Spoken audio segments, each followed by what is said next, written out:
Le financement des entreprises est évidemment un sujet clé pour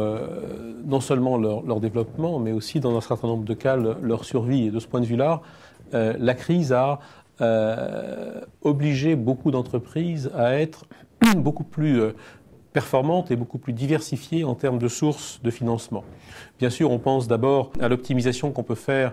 des ressources de trésorerie, les ressources traditionnelles, l'optimisation du besoin en fonds de roulement, etc.,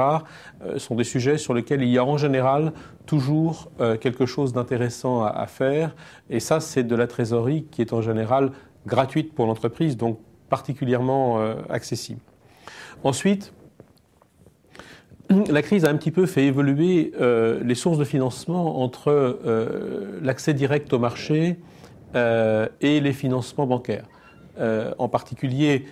tout au long de l'année 2009, où les financements bancaires étaient devenus très difficiles, les financements par l'accès direct au marché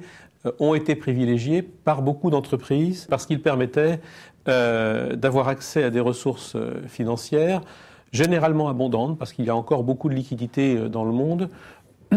sans passer par ces banques, et qu'on pouvait, le cas échéant, compléter par des financements bancaires. Bien sûr, ces ressources-là sont plutôt réservées à des entreprises de taille relativement importante, mais elles permettent d'avoir aujourd'hui des financements longs qui ne sont pas possibles pour des plus courtes durées. Notre filiale Europcar, par exemple, vient juste d'émettre un bond d'échéance 2018, alors qu'il est très difficile aujourd'hui, sauf pour des entreprises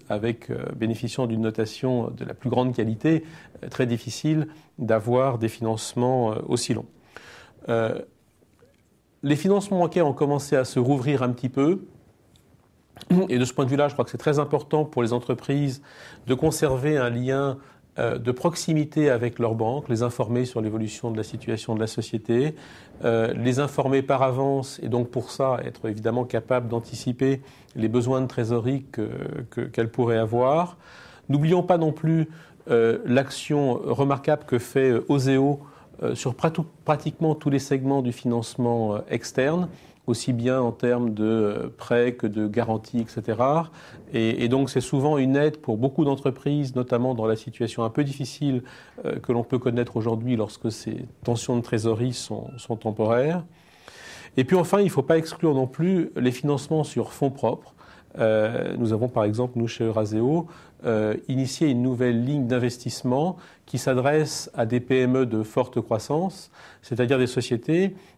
qui sont de taille relativement plus petites que celles auxquelles nous nous intéressions traditionnellement, mais dont les perspectives de croissance sont importantes. Et pour ces entreprises, une entreprise qui pourrait avoir besoin, je sais pas, de 20 millions par exemple aujourd'hui, mais de 200 millions dans 3 ans si son développement se passe bien, Eurazeo est probablement aujourd'hui un des seuls acteurs en France capable d'être là pour ces 20 millions, d'être encore là pour les 200 millions dans 3 ans, et en plus d'aider l'entreprise à franchir ces caps en l'aidant à se structurer, recruter les bonnes personnes, placer le bon niveau de dialogue avec les banques, réaliser des opérations de croissance externe, donc contribuer également activement à la croissance. Donc en conclusion, je crois qu'on peut dire qu'il faut essayer de diversifier ses sources et ses modes de financement, ne pas compter que sur ces banques, et même pour des entreprises de taille petite ou moyenne,